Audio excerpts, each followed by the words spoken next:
RCN Radio pregunta. Los candidatos responden y proponen.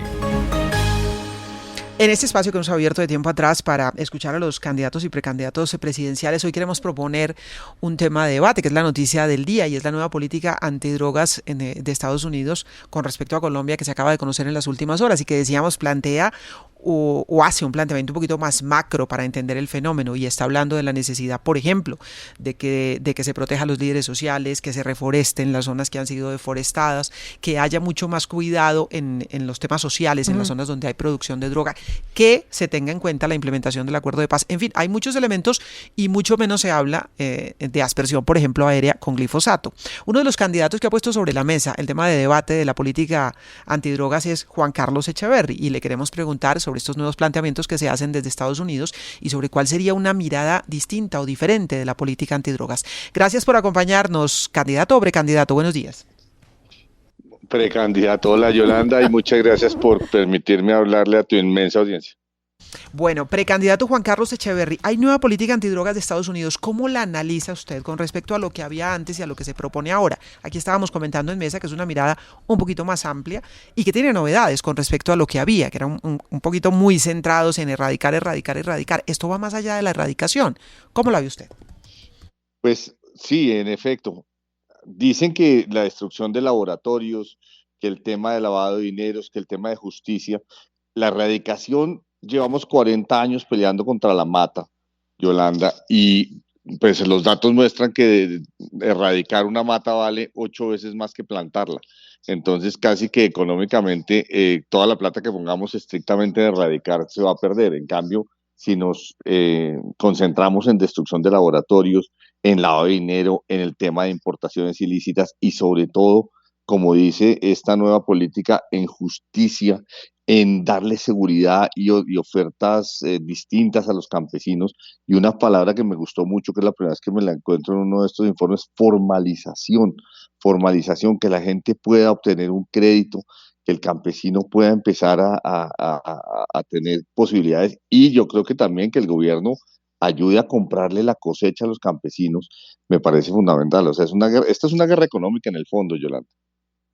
Doctor Echeverry, y hay un aspecto fundamental, me parece ahí, que tiene que ver un poco con su propuesta de mirar el país desde las regiones, que es fundamental la titularización, entre otras cosas, porque la teoría es que gente que posee la tierra, pues no se arriesga a sembrar una cosa que es ilícita.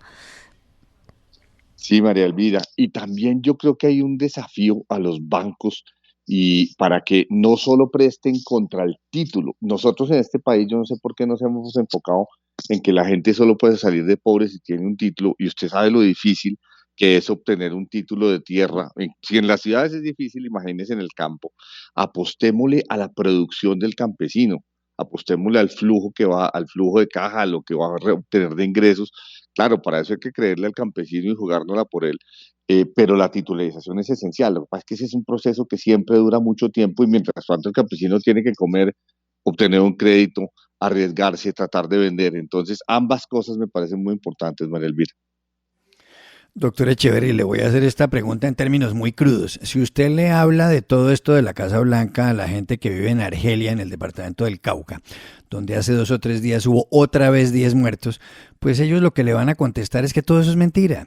Son puros anuncios y no sirven para nada. Al final, desde que Nixon hace más de 50 años declaró la guerra contra las drogas, esto ha ido desde para abajo y de para abajo. ¿No será que es mejor concentrarse en un enfoque a ver si se legaliza, si hay legalización o despenalización para salir de esto? Porque estos son anuncios y anuncios y anuncios, y en 4 años vamos a estar hablando de lo mismo, de un nuevo enfoque y demás, y lo esto y lo de aquello. ¿No será que todo esto es un fracaso y para qué nos engañamos? Juan Carlos, vea, yo estuve en Cauca y estuve en Popayán hablando con los empresarios y con los agricultores, y estoy sensibilizado con usted. Y yo le hago una pregunta: ¿cómo puede ser que en Ecuador se haya declarado esta excepción por el aumento en la violencia, que en Chile, en 2 estados de Chile, se haya declarado esta excepción por la violencia, y que tengamos la situación del Cauca y de Nariño, que es de espanto, y no estemos pensando que eso requiere que el Estado se vuelque a salvar a Cauca y a Nariño. Si nosotros no salvamos el suroccidente del país, no salvamos a Colombia. De manera que yo sí creo que lo que usted dice tiene mucho sentido. Uno puede tener una política buena, acordada con Estados Unidos, pero si uno no se vuelca, nosotros tenemos por lo menos 6 guerras en Colombia. Si no nos volcamos, y las estamos perdiendo todas, si no nos volcamos a salvar estas regiones, en particular Cauca y Nariño, tal como usted lo pone, en Argelia, pues obviamente es el foco más grande en el Cauca, no estamos haciendo nada. Cuando dice el doctor Juan Carlos Echeverry que tiene mucho sentido lo que dice Iragorri, es que nos tenemos que empezar a ir por la vía de regularizar o legalizar. Sí, yo estoy de acuerdo en que uno lidere el debate sobre legalización, pero mañana los campesinos que probablemente están siendo obligados, esclavizados, como en las caucherías que de hace 100 años en Putumayo, que describían en la vorágine, yo creo que la situación en Cauca y en Nariño, el litoral, es muy parecida. Nosotros necesitamos que el Estado se vuelque mañana, que se vaya a defender a los campesinos. La situación allá es inenarrable lo que está pasando. Allá hay todo tipo de grupos paramilitares, guerrilleros, de las nuevas disidencias de las FARC. Todo el infierno está en el litoral de Nariño y del Cauca. Entonces, claro, la legalización toma tiempo, pero mientras tanto necesitamos justicia y la presencia de orden y de las Fuerzas Armadas en Cauca y Nariño. Doctor Juan Carlos, para ser claros, ¿usted cree que el gobierno debería abandonar definitivamente en los meses que le queda la idea de la fumigación aérea, sobre todo después de conocido, como hemos comentado, este nuevo abordaje de la política antidrogas de Estados Unidos?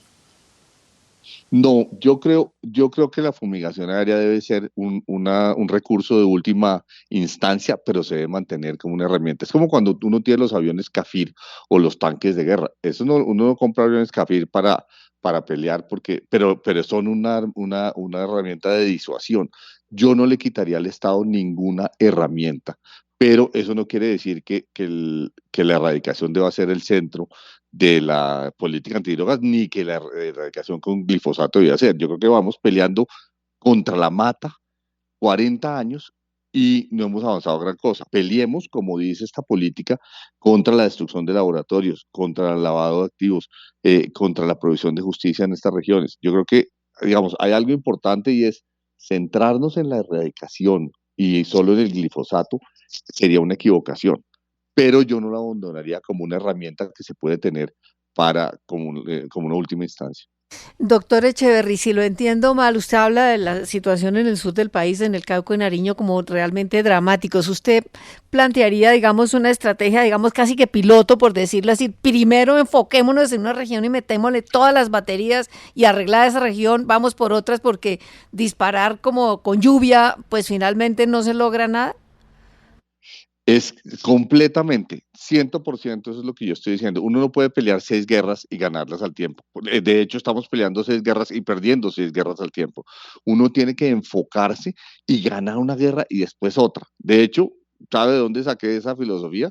Los aliados, cuando tenían a los alemanes y a los japoneses en la Segunda Guerra Mundial, dijeron primero los alemanes y después los japoneses. No se pusieron a pelear 2 guerras al tiempo, y en Colombia sí estamos cometiendo ese error. Ahora, en términos de política internacional, usted dice que está de acuerdo con la legalización, pero pues no para mañana, eso no le resuelve el problema de mañana a los campesinos. Pero entonces, digamos, al otro día que usted llegue al gobierno, si es que llega a ganar la presidencia, ¿qué va a hacer en materia de política internacional? ¿Convocar una conferencia internacional? ¿Cuál va a ser el camino para lograr un acuerdo internacional en materia de legalización de las drogas duras a nivel mundial? Jorge, ese es un convencimiento que va a tomar años, pero Colombia sí tiene la autoridad moral de 40 años de sangre, de sufrimiento, de guerra, de destrucción de muchas de nuestras regiones para decirle al mundo, esto es una gran equivocación y no nos podemos demorar otros 40 años en ver la luz. Veamos la luz ya, empecemos a discutir esto. La gente más difícil de convencer son los chinos, son los rusos, son muchos actores en Estados Unidos y en Europa, pero hay que empezar esa labor, hay que empezarla al otro día, y que Colombia la lidere nos da a nosotros una agenda muy interesante, y eso va a ser lento. Roma no se construye en un día. Esas cosas van a ser lentas, pero el punto es tener el norte claro. Ahora, ¿usted es partidario de la legalización del consumo de cannabis en Colombia? No, No. ¿Por qué? Porque he estado en las calles de Cúcuta, en los barrios de Cúcuta, en los barrios pobres de Bucaramanga y de Santa Marta y de Neiva, y he visto que las familias, he visto a los niños jugando fútbol y al lado de la cancha de fútbol, 5 o 6 muchachos pendientes de venderle droga y las familias diciendo, yo no puedo descuidar a mis hijos aquí, o hijos de 10, 11, 12 años, porque esos señores quieren ofrecerles droga, volverlos adictos, después volverlos parte del microtráfico y aumentar esto. Y esa inseguridad hoy por hoy no la podemos, la policía, la forma como funcionamos, no le puede dar garantía a las familias colombianas en las calles, en las canchas de fútbol de todo el país, de todos los pueblos y ciudades, no les puede dar la garantía de que los va a proteger. Sin eso, legalizar el consumo de droga, de cannabis recreativo me parece una irresponsabilidad. Yo no estoy de acuerdo con eso. Ahora, hay algo que no me queda claro, candidato Juan Carlos Echeverry, es que yo aquí anoté cuando le preguntaba a Juan Carlos Iragorri sobre si no es momento de pensar en legalización o regularización, y usted dice, sí, hay que liderar el debate sobre legalización, pero dice que no está de acuerdo con el cannabis. Entonces, hay que hacer el debate para que al final del debate hay que concluir que se sigue prohibiendo, ¿o cómo es la cosa? No, es que una cosa es el debate internacional sobre la legalización de cosas como la cocaína, ¿de acuerdo? Otra cosa es el debate actual sobre la legalización del uso recreativo de la marihuana. Yo no estoy de acuerdo con la segunda. Y sí creo que la legalización mundial de la cocaína nos daría un montón pues, un montón de herramientas, como se hace con los Sí. opioides, para controlar ese tráfico ilegal. Pero hoy, no, yo creo que en 15 años no vamos a estar listos para Sí, migrar hacia algo como la legalización de la marihuana para uso recreativo. claro, pero entonces insisto en que no acabo de entender, porque usted dice, el mundo tiene que avanzar hacia la legalización o regularización de la venta, por ejemplo, de cocaína. Pero usted no estaría de acuerdo con que, o sea, que se regule la venta y no el consumo. ¿Cómo es el asunto? Sí, yo no estoy de acuerdo en este momento en las calles de Colombia que se legalice el consumo de sustancias como la marihuana, por ejemplo, para uso recreativo, menos aún la cocaína, ¿no? ¿Por qué? Porque no tenemos el control sobre las calles del país, sobre las calles de los pueblos de las ciudades. Entonces, en este momento, y me he opuesto y me opuse en el debate de los Andes a que eso se haga. Pero sí creo que en el fondo la solución de largo plazo para Colombia y para el mundo del tema de la cocaína sí pasa por que se le dé un tratamiento de legal, pues legalizar a ese tráfico. De manera que en el corto plazo no estoy de acuerdo con que se avance en ese sentido. Muy bien, no de acuerdo en la legalización para el consumo del cannabis, pero hay que hacer el debate internacional sobre legalización o regularización de estas sustancias. Precandidato Juan Carlos Echeverry, muchísimas gracias por estos minutos para los oyentes de RCN Radio. Gracias a ustedes, gracias Yolanda y un buen día. Un buen día, es Juan Carlos Echeverry. Él dice, llevamos 40 años peleando contra la mata y no hemos avanzado, de modo que hay que cambiar de estrategia. Él habla, por ejemplo, de centrarse en laboratorios y en otros eslabones de la cadena, pero también habla de la necesidad de que el Estado se vuelque hacia los campesinos. Él dice que lo que ha encontrado en las zonas productoras de hoja de coca es impresionante en términos de abandono, de riesgo, en fin, y que el Estado no está atendiendo adecuadamente. Y sobre legalización dice que sí, que hay que hacer el debate, hay que liderar el debate, pero en el fondo yo lo escucho de todas maneras, en el caso de Colombia, prohibicionista. Diciendo que el recreativo no, sí, que aquí recreativo no. no, cannabis no, y coca pues obviamente tampoco, porque dice que no se tiene el control de las calles, es decir, como que filosóficamente hay que dar el debate internacional porque no nos ha funcionado lo que hemos hecho, pero pues a la hora de enfrentarse directamente a que la marihuana, por ejemplo, sea de acceso libre en las calles, no lo comparte, definitivamente. Son las 7 de la mañana, 48 minutos en RCN Radio.